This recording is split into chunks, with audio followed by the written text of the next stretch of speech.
Hi my physics loving friends. आइए मैं आपको फिजिक्स की दुनिया में ले चलता हूँ। और आज मैं doubt of the day series में एक वीडियो अपलोड कर रहा हूँ जो कि कौन से टॉपिक से रिलेटेड है, एंगुलर एसएचएम से। और ये प्रॉब्लम IIT JEE 2019 के जनवरी अटेम्प्ट में पूछा भी गया है। और special credit goes to my student Palakshi, who has made me solve this question, and lastly my special credit goes to my son Suryan Sinha as well, who is taking care of all production and editing related job at my channel.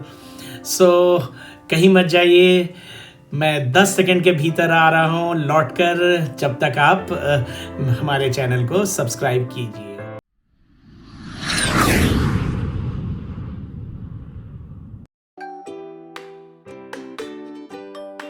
Hello children, now all of you my dear students, particularly JEE aspirants, मैं जो problem solve कर रहा था under the playlist doubt of the day, concern topic is angular SHM।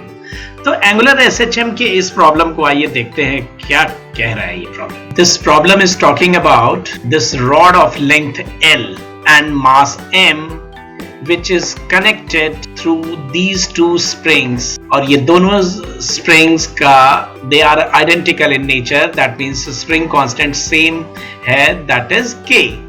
और ये point O से ये rod of length L fixed है and it is free to rotate like this about this point O। Right? The rod is gently pushed through a small angle and release। और अगर ये इस तरीके से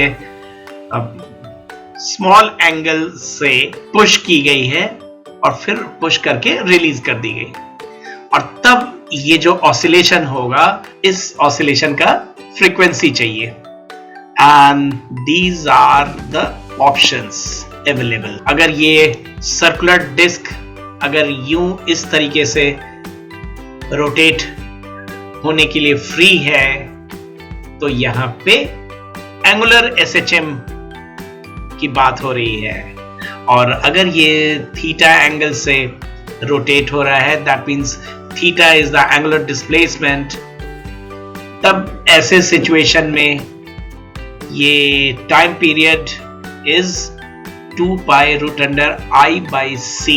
वो इसलिए कि T is equal to 2 pi root under M/k। This was the time period when linear SHM was considered, but now after consideration of angular SHM, same formula will transform into 2 pi root under I/c। इसका मतलब ये हुआ कि mass का rotational analog I moment of inertia and k का rotational analog another constant capital C, जो कि हम लोगों को एंगुलर काउंटर पार्ट समझना चाहिए स्मॉल k का। और स्मॉल k क्या है भाई? F is equal to minus KY।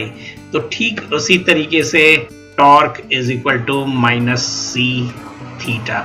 अगर इस तरीके से अगर ऑसिलेशन हो रहा है, तो सपोज ये स्मॉल एंगल थीटा है से आगे की ओर बढ़ा है, तो दिस इज x डिस्प्लेसमेंट हुई है यहाँ पे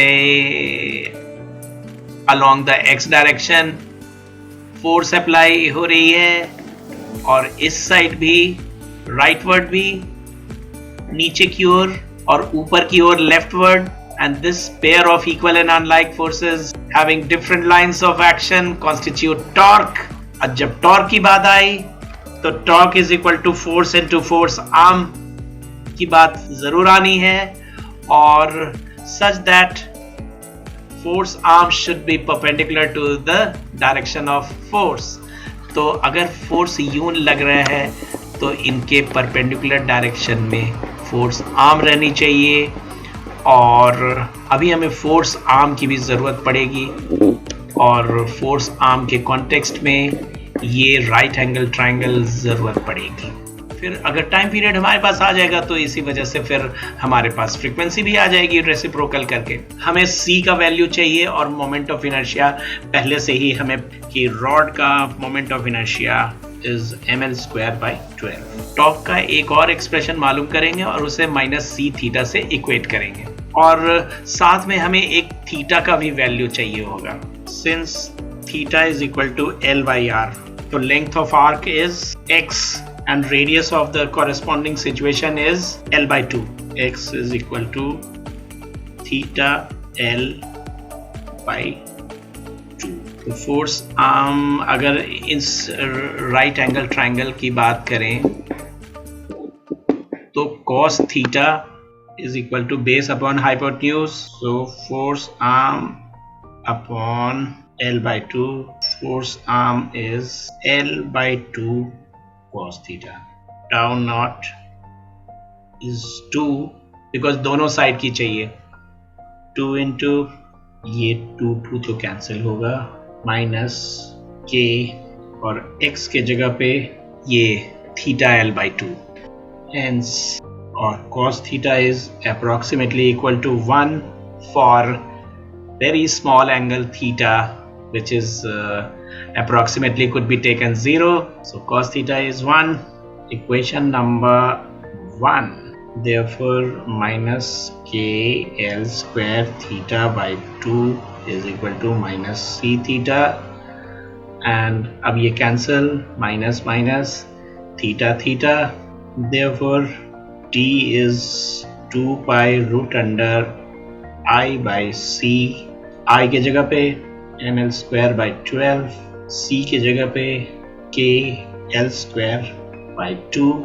Frequency is 1/2 pi 6k by m, and this is our option number C. So bye for now. See you. Take care.